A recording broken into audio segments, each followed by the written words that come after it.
प्रदेश के जो शिक्षक हैं वो शुरू से मांग करते आ रहे हैं कि प्रथम नियुक्ति तिथि से जो है सेवा गणना करते हुए उनको क्रमोन्नति वेतनमान दिया जाए और पुरानी पेंशन का लाभ दिया जाए। सरकार ये सोचती है कि कम से कम पैसे में हम किस तरीके से शिक्षकों से काम चलाएं। 23,000 करोड़ का बजट है, लेकिन वो पैसा देने के लिए हमारे हक का अधिकार, जो हमारा संवैधानिक अधिकार है, यदि हमने न्यायालय में जीता है तो हमारा संवैधानिक अधिकार बनता है। यदि हमारे हक में फैसला हुआ है तो सरकार सुप्रीम कोर्ट न जाकर तत्काल एक आदेश जारी करे। नमस्कार, राष्ट्रबोध में आपका स्वागत है। छत्तीसगढ़ शालेय शिक्षक संघ, जिसके अंतर्गत करीब 1.5 लाख शिक्षक सदस्य हैं और इनकी मांगे हाईकोर्ट में इनके पक्ष में आने के बाद लंबे समय से सरकार से इनकी एक जद्दोजहद चल रही है। वीरेंद्र दुबे मेरे साथ हैं, प्रदेश अध्यक्ष हैं शालेय शिक्षक संघ के। 23,000 करोड़ का बजट है और सबसे बड़ा बजट वाला, और जहां 1,52,000 बच्चों का भविष्य आप लोगों के हाथ में है और आप खुद संघर्ष कर रहे हैं। मुझे बताएंगे कि क्या है आपकी समस्या?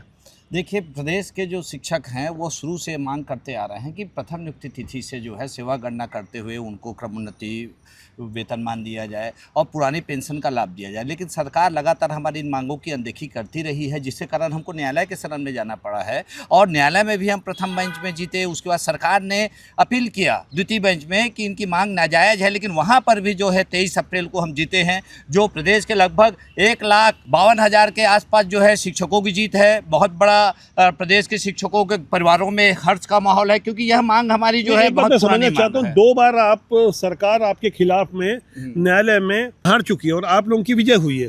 इसमें मैं हार जीत के एंगल से अगर देख रहा हूँ मैं, तो मुझे बताइए कि क्या सरकार आप लोगों के विरुद्ध में क्यों हो सकती है? आप तो सरकारी कर्मचारी हैं और 1,52,000 शिक्षक जिनके ऊपर भारत का भविष्य, छत्तीसगढ़ का भविष्य संवारने का आप लोगों के ऊपर जिम्मा है, तो सरकार ऐसा क्यों कर रही है? देखिए, आपने बहुत बड़ा अच्छा प्रश्न किया है कि सचमुच में शिक्षक राष्ट्र निर्माता होता है, लेकिन सरकार की नज़र में सरकार ये सोचती है कि कम से कम पैसे में हम किस तरीके से शिक्षकों से काम चलाएं। जिसका उदाहरण आपको बताना चाहूँगा कि 1995 के आसपास जो है शिक्षकों को 500, 800, 1200 में रखा गया, जबकि उस समय बहुत पुराने शिक्षक थे। कम वेतन में कैसे काम चलाया जाए। फिर 1998 में विधिवत नियुक्ति हुई, जो बहुत ही कम पेमेंट, फिर संविदा नियुक्ति हुई, फिर जन भागीदारी, फिर वो अतिथि शिक्षक। तो मुझे लगता है कि एक ही छत के नीचे यदि सरकार जो है की सोच जो है ये है कि कम से कम पैसा देना पड़े, और लेकिन उनका बजट जो है, जो आपने अभी कहा 23,000 करोड़ का बजट है, लेकिन वो पैसा देने के लिए हमारे हक का अधिकार, जो हमारा संवैधानिक अधिकार है, यदि हमने न्यायालय में जीता है तो हमारा संवैधानिक अधिकार बनता है। लेकिन अभी भी सरकार पीछे हट रही। जो सूचना हमको मिल रहा है वो सुप्रीम कोर्ट जाने की तैयारी में है। देखिए, 23,000 करोड़ से ज़्यादा आप चाहते हैं कि और बजट सरकार दे, तो सरकार पास पैसे होंगे तब न देंगे। देखिए, सरकार के पास तो पैसा बहुत है, लेकिन वो कर्मचारियों को वेतन के रूप में यदि देगी तो उनको सीधा सीधा बहुत। अच्छा, आप कोई सुझाव देना चाहेंगे कि आखिर पैसा कैसे आएगा सरकार के पास?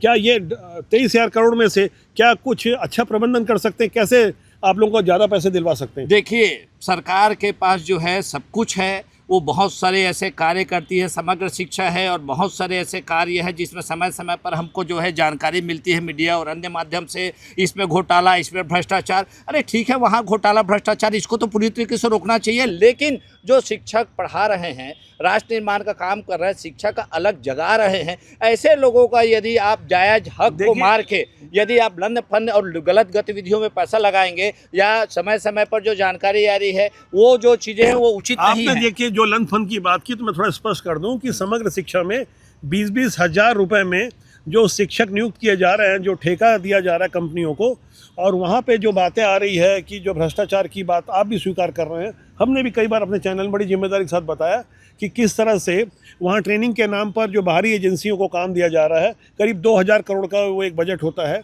और इसके अलावा पाठ्य पुस्तक में भी राजा पांडे जी ने स्वयं हमारे चैनल के में आकर के बताया कि किस तरह से 30 से 35 करोड़ रुपए सिर्फ पेपर में बचाए गए, और जो पेपर ज़्यादा दर से खरीदे जा रहे थे पाठ्य पुस्तक में, अब वो सस्ते में उनको मिल पा रहा है, क्योंकि यहाँ पे कमीशन खोरी बंद हुई है। और साफ तौर पर आरोप भी लगाया गया उस समय के एमडी संजीव झा जैसे लोग के ऊपर काफ़ी तगड़े आरोप लगे थे। इस तरह से पैसे बचाए जा सकते हैं। क्या आपको सुझाव देना चाहेंगे सरकार को कि ऐसे कुछ भ्रष्टाचार को रोका जाए, जैसे आपने अभी खुद स्वीकार किया कि समग्र शिक्षा में ये सब गलत बातें कुछ चल रही है? देखिए, मैं तो यही कहना चाहूँगा कि अभी हम नए हमारे माननीय शिक्षा मंत्री जी गजेंद्र यादव जी बने हैं, और पूर्व में जो जैसा हुआ ठीक है वो उजागर हुआ। और मैं तो शिक्षा मंत्री जी, माननीय मुख्यमंत्री जी से यही कहना चाहूँगा कि जो भी गलत गतिविधियाँ शिक्षा विभाग में संचालित, उसको रोक लगाए, लगाम लगाए, और जो शिक्षकों के हक का पैसा है, चाहे वो भत्ते हो, वेतन हो, चाहे अन्य लाभ हो, उसको वो गंभीरता से ले, क्योंकि शिक्षक के जो है पढ़ाते हैं बच्चों को और अच्छी ग्रामीण एरिया में शिक्षा देते हैं, दूरस्थ संचल है, जंगली इलाका है छत्तीसगढ़ का बहुत बड़ा एरिया, तो उनका जो हक मारा नहीं जाना चाहिए। यदि हमारे हक में फैसला हुआ है तो सरकार सुप्रीम कोर्ट न जाकर तत्काल एक आदेश जारी करे कि पूरे प्रदेश के 1,50,000 शिक्षकों को भैया प्रथम जी, नियुक्ति भैया तिथि जी, एक से मिनट। सेवा गणना करते हुए इनका जो है हम पूरा पूर्ण निर्धारण करते हुए इनको पुरानी पेंशन का लाभ देंगे। ये मेरा प्रश्न दोबारा अपनी जगह है, आप बार बार एक ही बात को कह रहे हैं कि दिया जाए, हम भी आपके साथ हैं, और कोई भी मानवतावादी दृष्टिकोण से सोचेगा तो यही बोलेगा कि हाँ, आप क्योंकि संघर्ष कर रहे हैं काफ़ी लंबे समय से, और आपकी जो बहाली हुई है, आप लोगों को नियमित शिक्षक के रूप में जो मान्यता मिली है, संविलियन हुआ 2017 में, और 2018 से आप लोगों को पेंशन देने की बात उठ रही है, और आपकी मांग है कि शुरू से, जब से 1995 में से आपकी नियुक्ति हुई, तब से काउंटिंग की जाए। जी। तो इस विषय पे आप समझिए कि कई हजारों करोड़ रुपए आखिर सरकार कहाँ से लेके आएगी? कुछ अंदर की बातें आप भी तो बताइए कि कैसे घोटाला और भ्रष्टाचार रोका जाए, जबकि एक भी डीओ नियमित रूप से नहीं है किसी जिले में, सब प्रभारी बने हुए हैं। तो ऐसे प्रभार से कैसे काम चलेगा? हजारों की संख्या में लोग कहीं कहीं और नेताओं के पास नौकरियां कर रहे हैं, जो शिक्षक कभी बने ही नहीं, शिक्षक के रूप में वेतन ले रहे हैं। तो आप कुछ ऐसे सरकार के सामने कुछ एजेंडा तो रखिए, आपकी भी तो ड्यूटी बनती है। निश्चित रूप से सेवा भर्ती अधिनियम जो है, और जो अधिकारियों को, जो योग्य अधिकारियों को जो बिठाना चाहिए, यह तो एक विभाग का काम है। समय समय पर हम लोग सुझाव भी देते हैं सचिव महोदय को, मुख्य सचिव महोदय को, माननीय मुख्यमंत्री जी से मिलते हैं, शिक्षा मंत्री जी से मिलते हैं, लेकिन फिर वही बात आती है कि 1995 से कार्यरत शिक्षक है जिनको अल्प वेतन दिया जाता था, 1998 में विधिवत पंचायतों में नियुक्ति हुई, और 20 साल का सेवा को आपने शून्य करके 1 जुलाई 2018 को आपने उनको शिक्षक बनाया, उसकी लड़ाई हम जीते। लेकिन यदि आज कोर्ट बोल रहा है तो हमारी हक की लड़ाई है, हमारा संवैधानिक अधिकार बनता है, वो उस पर सरकार को फोकस करना चाहिए। और मुझे लगता है कि इतना बड़ा बजट है, और सरकार यदि प्रदेश के जो अधिकांश जो शिक्षक हैं वो ग्रामीण एरिया के हैं, किसान के बच्चे हैं, मजदूर के बच्चे हैं, वैसे लोग शिक्षक बने हैं, गांव-गांव में शिक्षा दे रहे हैं, उन लोगों को वेतन के रूप में यदि सम्मानजनक वेतन देगी तो मुझे लगता है कि बहुत बड़ा सरकार को या शिक्षा विभाग को नुकसान नहीं है। इस पर फोकस करना चाहिए। और जहाँ तक माननीय शिक्षा मंत्री जी से मैं पुनः आपके चैनल के माध्यम से निवेदन करूँगा, जहाँ तक मेरी जानकारी है, आप दुर्ग जिले से हैं,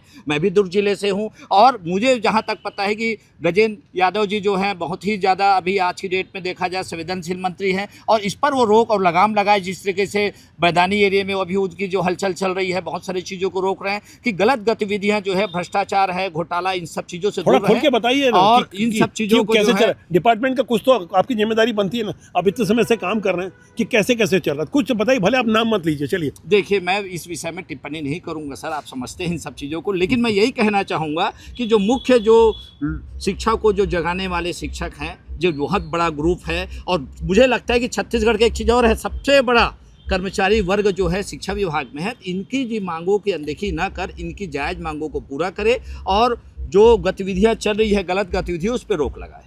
तो इन्होंने संक्षेप में बातें रखी कि गलत गतिविधियां रोक लगाई जाए, लेकिन कौन कौन सी गलत गतिविधियां, ये 2-3 उदाहरण मैंने दिए। लेकिन ईमानदारी से यदि भ्रष्टाचार पर रोक लगाई जाए तो ठीक वैसा ही होगा जैसे पानी की सप्लाई आपने देखी होगी, कई जगह लीकेज होता है तो सही ढंग से लोगों तक पानी नहीं पहुंच पाता, उस लीकेज को जो बंद कर दिया जाता है तो सही ढंग से पानी की सप्लाई हो पाती है। एक सामान्य सी बात है, अगर हम कोशिश करें तो निश्चित रूप से सफलता मिल सकती है।